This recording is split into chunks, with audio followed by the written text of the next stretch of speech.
Hello बच्चों, मैं मनु मिश्रा। तो आज बच्चों हम आप लोगों के लिए आपकी क्लास 7 की वसंत बुक के फर्स्ट चैप्टर कविता हम पंक्षी उन्मुक्त गगन के प्रश्न उत्तर लेकर के आए हैं। तो चलिए स्टार्ट करते हैं आज के प्रश्न उत्तर। कविता से भाग का पहला प्रश्न है, हर तरह की सुख सुविधाएं पाकर भी पंछी पिंजरे में बंद क्यों नहीं रहना चाहते। तो आप लोगों ने कल जो इसके पहले वाला वीडियो आया था उसमें भावार्थ में सब पढ़ा था, तो वही सारी चीज़ें यहाँ पर पंक्तिबद्ध करके लिखी जाएंगी। उत्तर में, हर प्रकार की सुख सुविधाएं पाकर भी पंछी पिंजरे में बंद नहीं रहना चाहते क्योंकि उन्हें वहाँ उड़ने की आज़ादी नहीं है। वे तो खुले आसमान में ऊंची उड़ान भरना, नदी झरनों का बहता जल पीना, कड़वी निम्बोरिया खाना, पेड़ की ऊंची डाली पर झूलना, फुदकना, कूदना और अपनी पसंद के अनुसार अलग अलग ऋतुओं में फलों के दाने चुगना और क्षितिज मिलन करना ही पसंद है। यही कारण है कि हर तरह की सुख सुविधाओं को पाकर भी पंछी पिंजरे में बंद नहीं रहना चाहते। ठीक है, तो चलिए अब अगला प्रश्न देखते हैं। दूसरा प्रश्न है, पक्षी उन्मुक्त रहकर अपनी कौन कौन सी इच्छाएं पूरी करना चाहते हैं।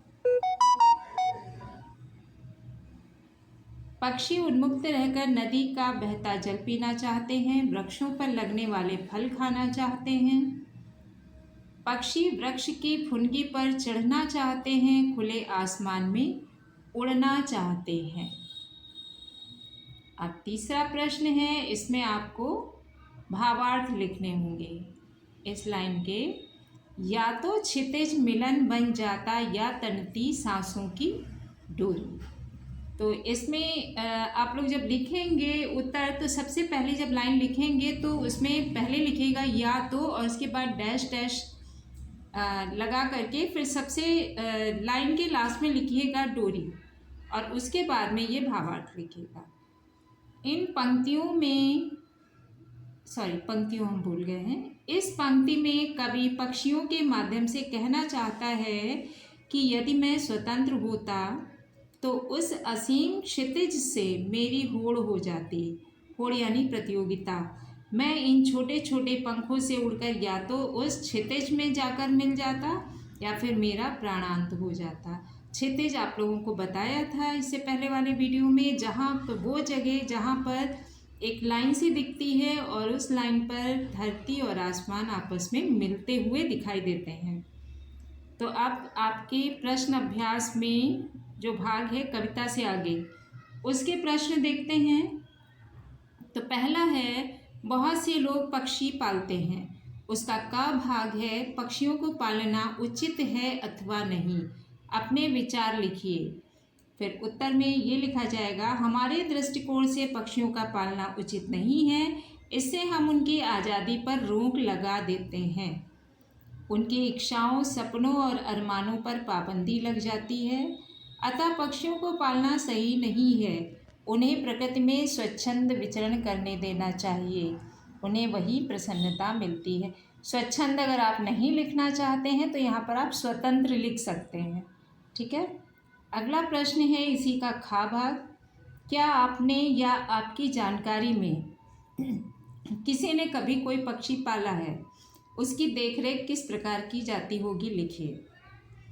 खा, हमारे पड़ोसी ने एक तोता पाला था। नॉर्मली सभी के यहाँ आसपास कोई ना कोई तोता रखता है, तो इसमें लिखेंगे आप, हमारे एक पड़ोसी ने तोता पाला था। उस पड़ोसी ने उसे मेले से खरीद कर लाया था। उसके परिवार के सभी सदस्य मन से उसकी देखभाल किया करते थे। प्रतिदिन पिंजरे की सफाई करते थे। एक कटोरी में पीने के लिए पानी दिया जाता था। ठीक है, अगला दूसरा प्रश्न है कविता से में, पक्षियों को पिंजरे में बंद करने से केवल उनकी आज़ादी का हनन ही नहीं होता अपितु पर्यावरण भी प्रभावित होता है। इस विषय में 10 पंक्तियों में अपने विचार लिखिए। इसमें से कुछ पंक्तियां हैं, बाकी आप लोग अपने मन से जोड़िएगा। पक्षियों को पिंजरे में बंद करके उनकी आज़ादी का हनन होता ही है, क्योंकि उनकी प्रकृति है उड़ना। पिंजरे में बंद करके हम उन्हें पराधीन बना देते हैं, जिससे उनकी आज़ादी तो समाप्त हो ही जाती है, साथ ही पर्यावरण भी प्रभावित होता है, क्योंकि पर्यावरण को संतुलित करने में भी पक्षियों का ही सहयोग होता है। पक्षी आहार श्रृंखला को नियमित करते हैं, जैसे घास को टिड्डा खाता है, टिड्डे को पक्षी खाते हैं, और यदि अगर पक्षी ना हो तो टिड्डों की संख्या अत्यधिक हो जाएगी, जो कि फसलों को नष्ट कर देगी। यदि टिड्डे ना हो तो घास इतनी बढ़ जाएगी कि मनुष्य परेशान हो जाएगा। इसीलिए पर्यावरण की सुरक्षा के लिए पक्षियों का होना बहुत आवश्यक है। तो बच्चों, ये थे आपके प्रश्नों के उत्तर।